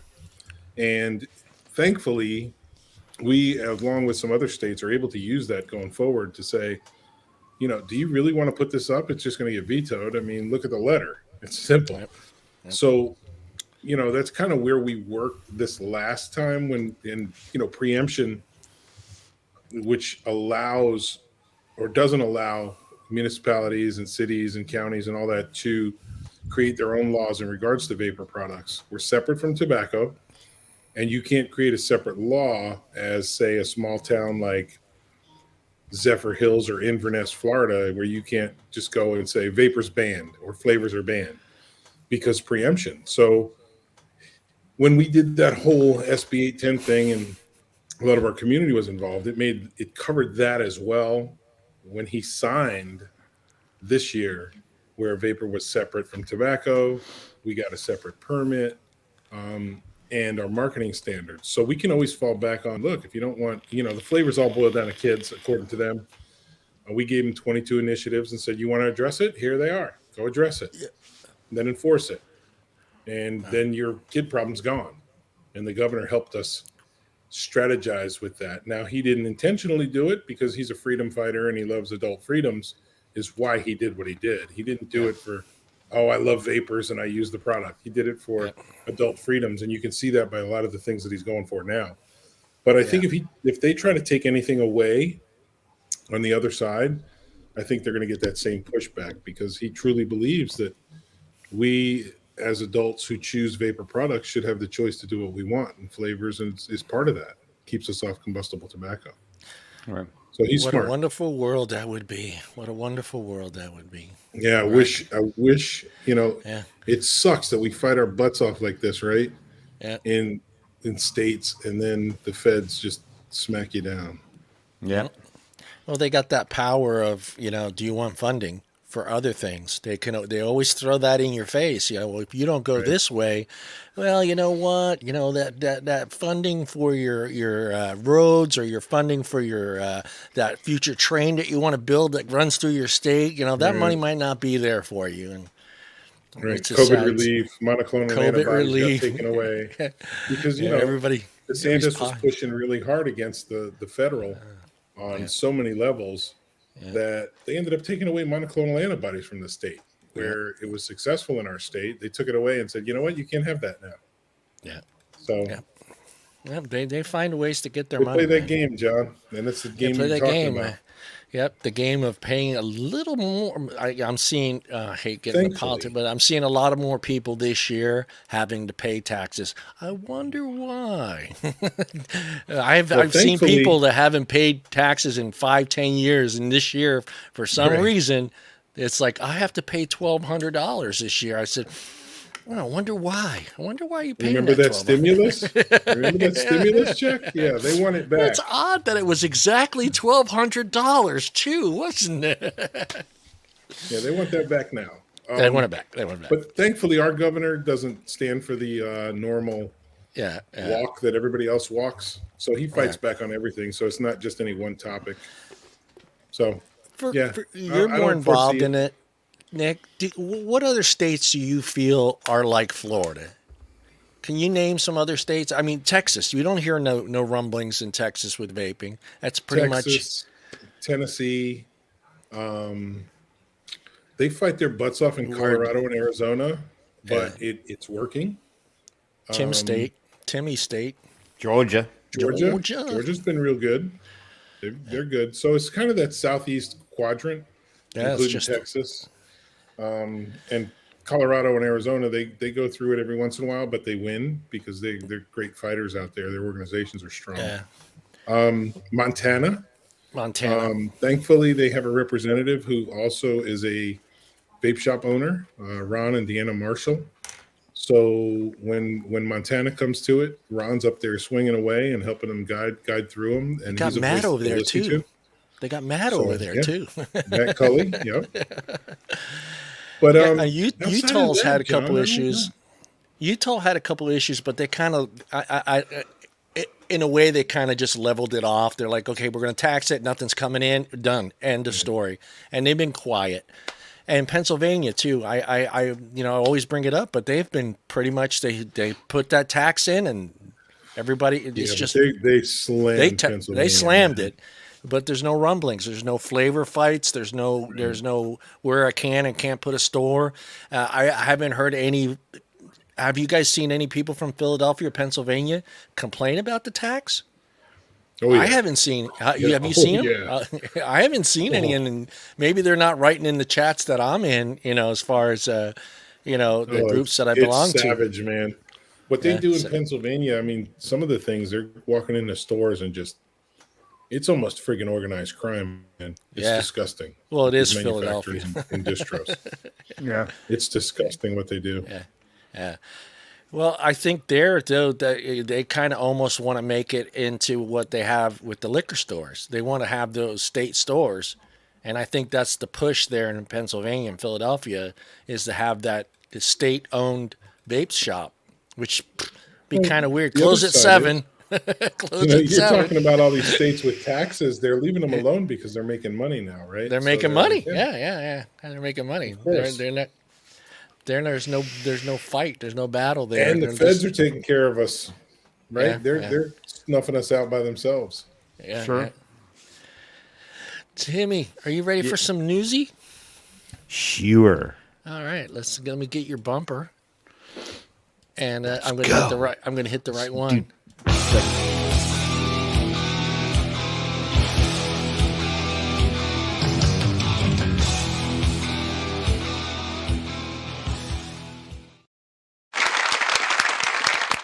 I feel I should do like the Tom Brady thing.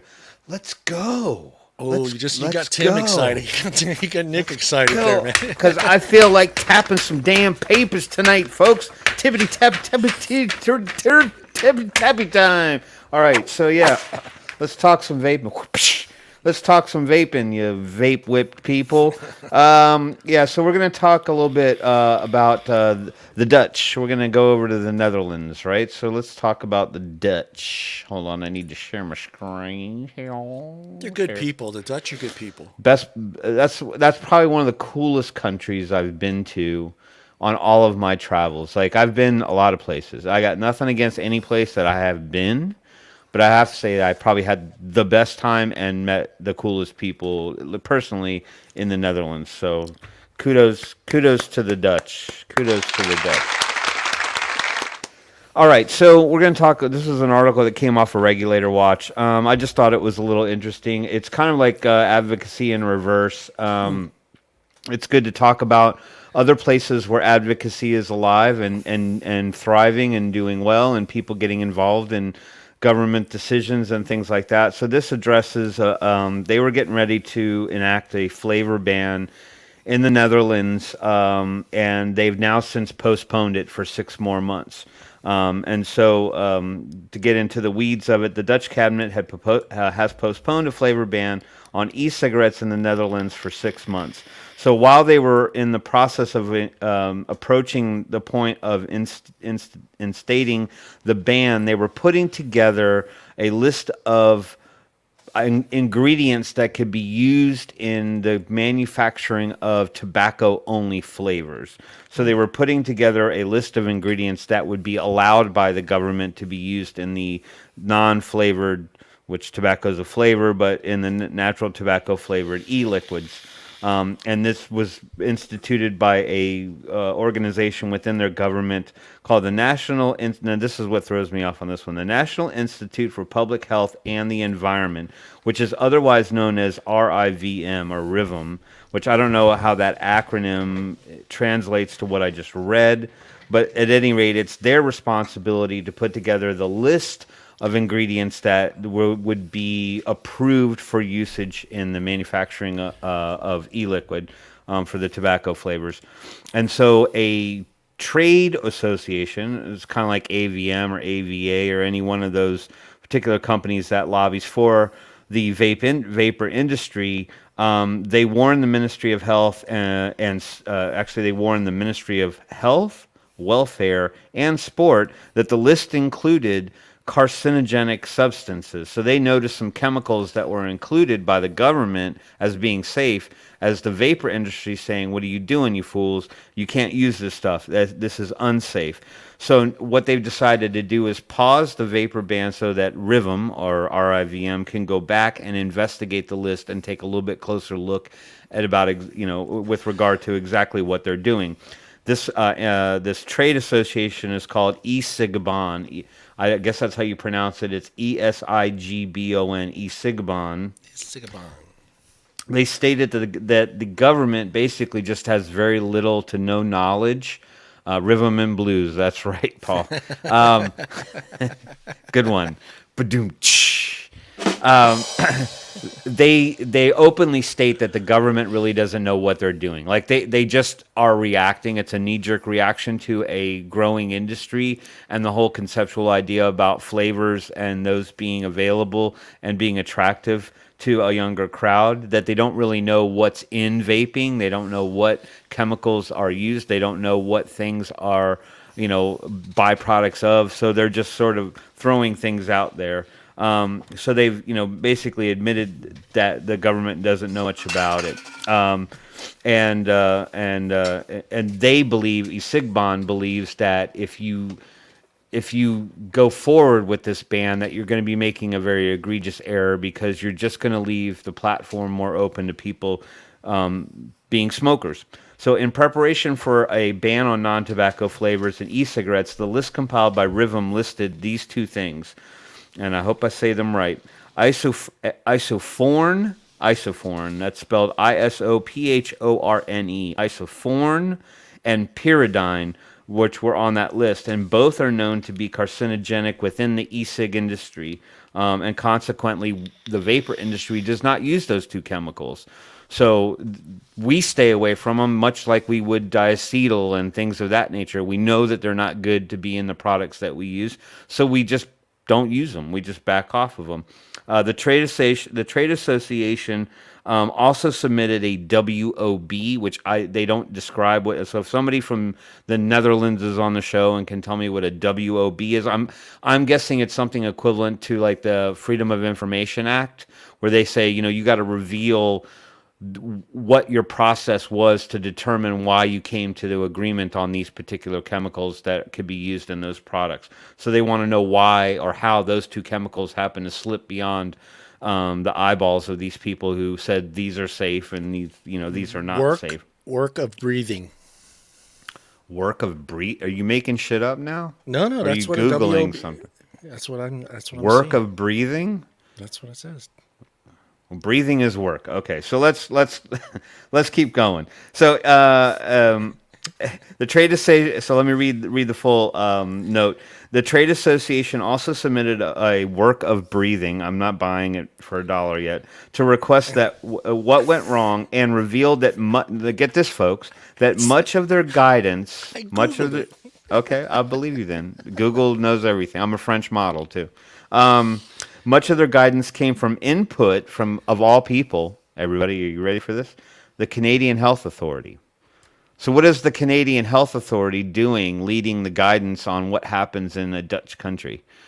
That's interesting to me. Why are they even involved? Why would they even look at Canada?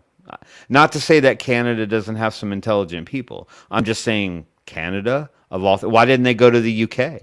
Why didn't they go to something else? So they went to a country that's looking to get rid of it anyway. E-Cigbond has offered assistance to the government to help craft a practical policy on e-cigarettes, but they just, shocker, been rejected. They don't want to sit down at the table with them. They don't want any help from the trade associations on what things are right or wrong. Yes, Nick? So WOB, it's similar to a FOIA. So a FOIA Okay. request would be, are you familiar with that? What that is? Yes. Yes. Gotcha. That's what it is. Okay. In the Okay. Netherlands. Okay. So, right. So, just like I said, right, a Freedom of Information Act, like they have to reveal what their process was, right? It's like you can't just withhold your process for how you got to these determinations. Nick used the really fancy term FOIA. So for all of you acronym challenge people in the group, in the chat, that's Freedom of Information Act. Where was I? So they believe that with their insight, they could have helped avoid this issue to begin with. The Netherlands flavor ban was founded basically on one primary principle, and that the Dutch government believed that if you allow these flavors and attractive flavors on the market, that it would pull in the young kids, that the youth would be more inclined to want to try this. And they also bought into the idea that if they do pick up vaping, that it would cause them to experience the gateway theory and therefore be more inclined to transition to smoking from vaping. So they thought by just getting rid of the flavors that you solve the problem, you make it less attractive, the kids don't want it, the bad stuff doesn't happen. So E-Cigbond would like to see the policy revised as they feel the Netherlands government is missing a huge opportunity to reduce an already high number of smokers in the country. So they're trying to utilize the approach that the UK has taken, New Zealand has taken, and if you look at the data in those two particular countries, that the smoking rates have fallen and continue to fall due to the endorsement and the embracing of vaping as an alternative to smoking. And so they would like to see the Netherlands do the same. So we'll see how this plays out in the next 6 months. We'll see if they just revise the list, take a couple things off, and keep moving forward, or if the eyes widen in the Netherlands and they go a different direction. So pray for your Dutch friends and support them if they need it. I'm sure they're probably all. I knew some vapors when I went over there. There were a few I knew that vape, not that many at the time. A lot of them were smokers. But it is there. So there's that, right? So the Netherlands, right? Now, I wanted to talk about this next article a little bit because this one came up on the show the last time. I know some things have changed. There's been some stuff floating around on Facebook I have seen. Not to mention a 2-year-old article about a chick who basically was racked up in a bed with all hooked up to friggin' a ventilator and the whole nine, and her friend claimed that all she did was buy a Juul at the friggin' local 7-Eleven, and then her lungs were bleeding, and she was, induced into a coma and all this other stuff. And I mean, I'm like, so it took a little research to kind of figure out that it was a 2-year-old article, but it has like 90,000 shares or something Crazy insane number. like that. The commentary is cut off, so you can't go into the original post and comment back. You'd have to be that person's friend. This really doesn't have anything to do with that, but it did constitute the sharing of another picture that's going around where a lot of the people who are not necessarily warm and fuzzy with vaping in your friends list. It was a picture of a vape store shelf Yeah.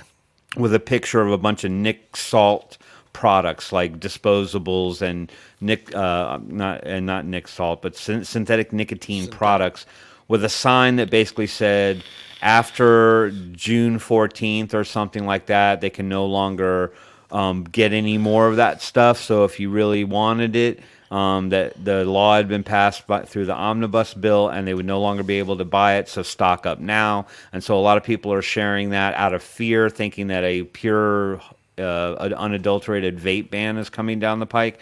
And a lot of people are sharing it on the premise that, oh, this is a great thing the government has done, and they've since taken control of synthetic nicotine, which they don't know anything about synthetic nicotine. They just see it as this another boogeyman that's out into the nether. So I wanted to talk a little bit about this article from Vaping 360 and what does the synthetic nicotine law mean for you guys, the vapors, right? We had some people asking in the group last week, does this mean, I heard there's a vape ban coming. I heard there's a vape ban coming. No, basically the omnibus bill got passed and embedded in along with that, like all other standard pork and all these omnibus bills that people find less important than the true thing that was at the front end of the bill. Yep. They now have transitioned and given the FDA oversight of all sources of nicotine, including the synthetic nicotine. So if they can create nicotine out of asphalt extraction or whatever, wherever your nicotine is going to come from, the FDA has absolute oversight over that. It's also going to mean that companies that transitioned from their freebase and their Nick Salt products to synthetic nicotine products will have to potentially pull their products from the shelves because they were caught up in the wave of MDOs, the PMTA pre-market denial orders that went out and said that their PMTA submissions did not include the information or substantiate the request that the FDA was looking for. So they were given MDOs, so they pulled all their standard Nick and their Nick Salt products off and said, hey, doesn't matter, we're just going to go to synthetic nicotine and just put our shit right back on the shelf. They can't get us that way. So all these people that had MDOs before are going to be caught up in the maelstrom, and it's a very short time frame for all of these things to take place. So Biden signed the spending bill on the 15th of March. So as of April 14th, the new law takes effect. Okay, so that means that now the FDA has oversight. By May 14th, all these companies that are doing the synthetic nicotines are on the deadline to submit the PMTAs for their existing synthetic products. Products without pending PMTAs are now subject to FDA enforcement. So that means anything that's out on the shelves. As of July 13th, products that haven't received FDA marketing authorization or an extension are subject to enforcement. So there's a lot going on here, right? It's a very short framework for a lot of these companies to work in. As everyone can remember, it was pretty chaotic when the PMTAs were coming down, and then the PMTAs got subjected to a change in the rules after people had submitted their PMTAs, which gave the FDA the ability to stand and say, oh, well, your scientific evidence doesn't substantiate that it has a net health benefit for adults. Therefore, no, you get a marketing denial order. And some of them were not just that alone. Some of them, the forms were incomplete, or they didn't have all the information that they required before they got to that part. So a lot of them got MDOs for that reason. But, we tipped our hand like we usually do. Everybody went, it doesn't matter anyway. We're just going to go to synthetic nicotine. And now they found a way to close that particular loophole. So I've read you the dates. So the Senate passed the omnibus bill by a vote of 68 to 31. And this gives the FDA oversight of regulation of synthetic nicotine. So effectively, as of now, this doesn't mean a vapor ban, but it does say that the FDA has absolute oversight over any source or form of nicotine that exists on this planet. So that means anything that uses nicotine will be subjected to the PMTA process. So So I just wrote real quickly that the catch-all here is that after 30 days from signature, it prevents the marketing of products. The FDA considers synthetic nicotine variations by companies that with previously denied PMTAs. So that means all of those products must come off the shelf immediately. So if Puff Bar had Nick salts and free-base disposables, and then they switched to the synthetics, and they got an MDO, all that stuff needs to come off the shelf. Everything needs to come off the shelf. So Amanda Wheeler put out a pretty nice panic statement, or a statement addressing panic, because everybody is like, oh shit, now what am I going to do? I can't go down to my local vape shop and get my favorite Puff Bars. I can't go get my stuff because they got yanked off the shelf. But Amanda, in a reassuring way, said, I know that this is very hard not to panic. I would encourage everyone to please remember we have been on the cusp of eradication many times before. Road American Vapor Manufacturers Association, blah, Amanda Wheeler. We are a resilient bunch, and we will always keep fighting.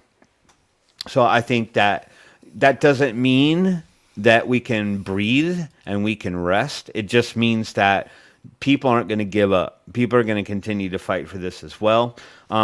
It's expected, based on her commentary and her statement alone, that it's actually expected at this point that we're going to see a lot of legal challenges to this short timeline. Probably things that will get it to be extended to some degree. Probably allow some of the products to stay on the market a little bit longer. But clearly they've put this on a fast track, and that's just not attainable for a lot of these companies, especially small manufacturers who don't have the money to substantiate the PMTAs anyway. And you could see a lot of vape shops fold. Vape shops that rely on that constant flooded market of people walking in and buying 2-3 disposables and bailing and coming back a few days later, they're not going to have the products to sell anymore, and that may tank some of these businesses. So I think that stands to fight for as well, from the AVM, because they're going to see a lot of people put out of business and lose their livelihoods. The saddest part about all of this, I think, and maybe not so shocking, but sad, is that it turns out that Juul and R.J. Reynolds actually lobbied for this bill to get passed. They didn't stand on the sidelines and be like, no. We need to make sure that we can keep this synthetic around. They didn't fight it. The tobacco companies, and Juul might as well just be big tobacco, they lobbied for the bill, claiming that it would close a loophole and this is in their statement, right? Okay. Yeah. What do they call it? Wolf in sheep's clothing? They made the claim that it allowed a loophole to be closed, or it was claiming it allowed a loophole that gave bad actors the ability to target youth and escape FDA regulation. So here they are, the primary primary target of everyone's ire, saying, "Oh no, you got to take synth off the market because that's just going to allow all these other bad people to come in and just target your kids." Well, we're doing the right thing. We're on the right side of the law now. So yeah, pass this bill.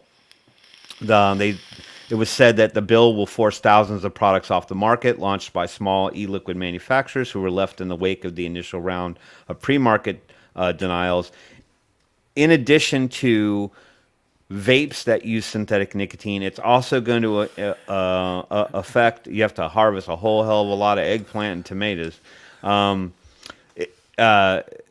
It's going to affect products such as pouches and lozenges as well. So I didn't know that companies were making synthetic pouches and lozenges, but those products themselves will have to go through the process, and those will have to come off the market. I don't know anybody that uses synthetic pouches or synthetic lozenges.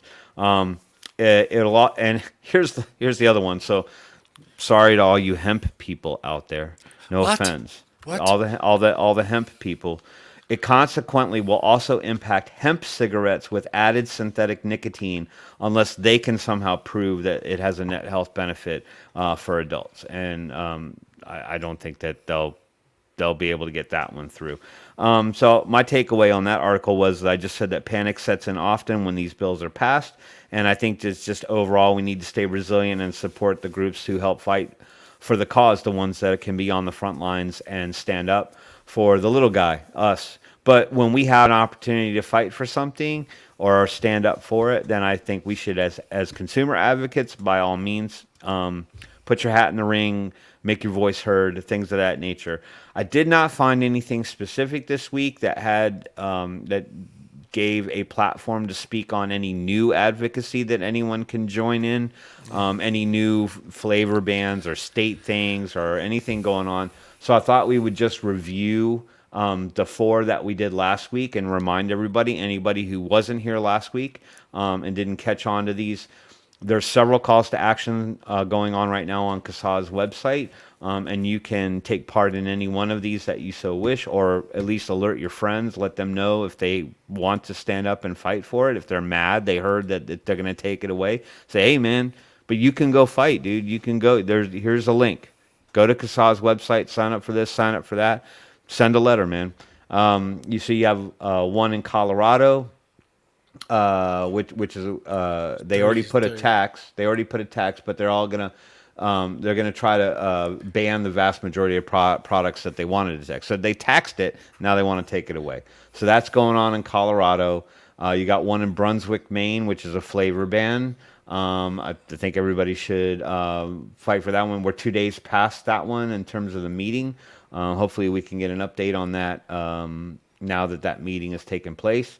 Rhode Island, a flavor ban going on in Rhode Island, and one in Hawaii as well. So any one of those 4 locations are free will for you guys to take part in those calls to action. I encourage you to sign up for CASA, go read about these particular bills, find a way to make your voice heard on some of these if you have the ability to, or they affect your immediate area. And so with that, John, I'm tapping out, my brother. I'm tapping out. We're tapping out. And then with that said, back to you in the studio, Queen. The studio. It is. Let me get rid of that thingy. Oh, you can get rid of it. Yeah, I'll get rid of that thing. You get rid of it. You get rid of it. Well, Nick, it was a pleasure having you back. We missed you, man. We missed not seeing you here, man. Fill that 4th square up for us. Well, I thought you guys always had somebody. Where's Tom? See, it's based on the media thing. He's around. He's around. around. He's around. Doesn't hop in. Yeah, no, we haven't actually had a face-to-face with him, but he's in our chat group. We know he's alive. Gotcha. Yeah, he's alive. He's doing well. He's working. Hold on here. Let me do this because this is just because I love Paul. This segment of the show is sponsored by Foster's Mustard Beer. You know, I can't even do it without laughing, man. John's quickly approaching that point where he's actually banned from Australia. I'm not allowed to go. They got a picture of me at the airport that says, "Do not let this Italian into Australia." Yep. And then they just beat you to death with Foster's cans. That's Yeah. I do plan on someday visiting there because I know I hear that is a pretty big Italian community there in Australia, and I would love to see that. It's huge. Yeah, it's huge. It is huge. Well, yeah, from what I understand, I talk to my cousins all the time. You know, like in the 80s and in the 90s, you got of age, you went to Germany. That was where all the work was. So you got old enough, you left Italy, you went to Germany, you worked in the factories over there, and whatnot. And then eventually tech started setting in, more people were leaving and moving to England and Ireland for work. But I hear a lot of my cousins are just heading that way to Australia. There's just a lot of work there in Australia. So I don't know what they're doing over there, but what happened? What did I miss? Oh, Foster's Light. Oh my god, that's worse than cat's piss. Oh wow, that shit is bad beer. Yeah, I know. I kind of enjoyed it though. It's been a long time since I opened up a can of Foster's, but it actually wasn't that bad of a beer. But they're brewing it in Canada now. Now, I'll tell you what I did get from drinking it, though. I did get a headache like I just drank, but I get a headache from Budweiser, a really bad headache when I drink Budweiser, and I got the same thing from the Fosters. So I might be using the same dirty water to make that stuff. I don't know. Well, we'll have to give you this stuff. little Oh, creatures. Is that like Red Stripe? No, Red Stripe. no. Oh wow, here we go. It's Red No, Stripe. this is a natural pale ale.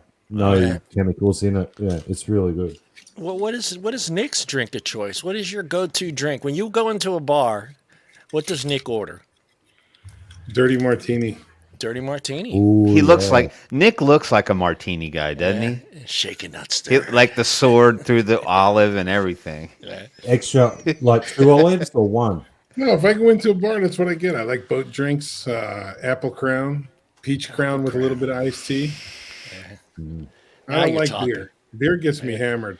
I drink Yeah. 4 of those, I'm done. But I can drink a bottle of tequila and then follow it up with a 5th of Jack and Nick's liter like of you drink a friggin' bottle of tequila apple like it's crown. Yeah, I'm good. Friggin' water. But you give me 4 beers, I'm done. yeah. I don't know what the hell it is. But How when I was do, it? I drink Foster's because it's I drink Australian Foster's. beer. Foster's. Oh, so Like Point hey, taken. Chris Paul's drinking. I don't know. yeah. It's This Foster's. is part. This is part of You the got end that of the just for the show. show. Yeah. Hey, how was? I'm kind of curious because you live there. I never talked to anybody that lives there, but are you the area that you live in? Is it affected by spring break? Me? Yeah, Yes. yeah. Of Your course area. it is, dude. I'm Oh, in it's bad, Clearwater huh? Beach. Well, I never asked nuts, anybody you that know? lives there if So it's I a moved from nuisance. Daytona Beach, right? Yeah, Back in yeah. the day when MTV was going nuts, and I come Yeah, over I here got- to the whole other coast.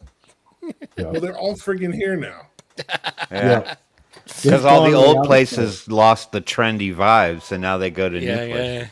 Yeah, Is it finally that just big of a ended. nuisance though? Is it a huge nuisance? I mean, is you like you can't get into your restaurant for dinner with the family? Yeah, absolutely. It's bad because now you got the spring breaker college kids and the spring break high school and families here too. Oh, So that's it takes true. up the whole Oh, coast. yeah. Now, back in Daytona, it was a little different. We used to have guys jumping off balconies and all that. Here, they don't do that. They don't that's try to good. fly. Not yet. So it's Not yet. more congestion in the restaurants, on the beaches, Yeah. everywhere. Anything Yeah. you want to do, it's done. Unfortunately, there's not a lot of them coming to vape shops, but they're the vaping locals have a something hell of else. a time, Because they're all shopping for yeah. their zigzags. right? But yeah, it's busy. It's really busy. I've never been But part of it. keep Tim going. says he's never been. I've never. Been I part never of did a spring break I down in never did Florida. a We went to the like Ocean City or Rehoboth up on the Maryland shore. So totally So different it's vibe. It's like South Beach on the East Coast, and then the West Coast. It starts around Sarasota and goes all the way up to the Panhandle, and it's busy. That whole left coast. Yep.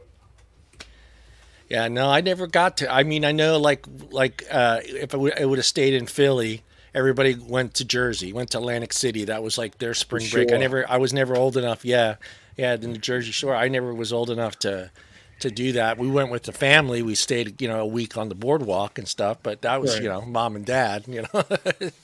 Didn't doing us. I was always wondering, like someone that actually lived there, how much of a nuisance it was having, I don't know, 100,000 people in your town, dude. Imagine what it's like for the they're all people going in to the beach. Brazil right now. Yeah. Right? You said they're not coming in, but they're spending money though, right? I mean, they're they're spending boosting money. the So- economy. Yeah, they're boosting the economy. Spring breakers probably not as much as like bikers and NASCAR fans, Ooh, yeah. but spring break they kind of damage quite a few things for the most part. But some of that, it builds revenue. But let's remember, Florida, we started getting tourism going back pretty quick. Yeah.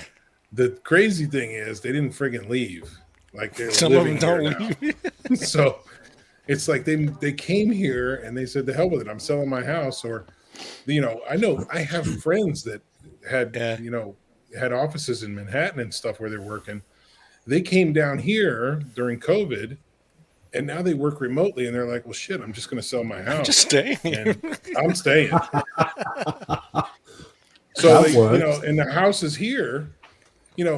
If you're a Floridian and you want to buy a home, that home that used to cost you $150,000 is now costing you 300,000, and you're getting outbid by some northerner for cash money. If you're wanting to pay exactly what the listing is, they come in and outbid you sight unseen and pay cash. Yeah. Well, But, guys, they're anything? booming. I wish I could go back in time and enjoy it just once, but I'm cool. I'm cool with So it. come down next spring break. You don't have to go back in time. Well, you know when I'm coming down there. Me and Bob are coming down there for the big game. We're gonna maybe not this year, but next year. But depends on Bob. But yeah, I would like to. That's like one of my dreams. Is I've never done it myself. I've never attended a college football game, and that's one that's on my bucket list. I just want to feel that. I just want to feel 110,000 people screaming like that. I just We're once in my party life. all week. I'm gonna take you to Daytona, then we'll go back to Jacksonville. Yeah, we're gonna party. I won't leave, Nick.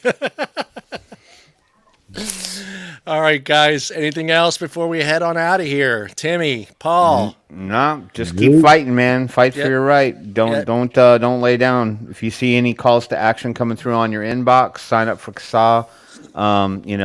Make your voice heard. Stand up for yourself and everybody else when it comes to vaping. So. Yep. Remember, somebody out there can't get to a vape shop. They need to be able to get their stuff in the mail. That's what you're fighting for. Everybody, big thank you to Nick for joining us. Give him a Thank you, guys. Yeah, buddy. No, we appreciate it anytime you can join us, Nick. And we will see everybody next Wednesday. We are out of here. Peace out. Where's that button, John?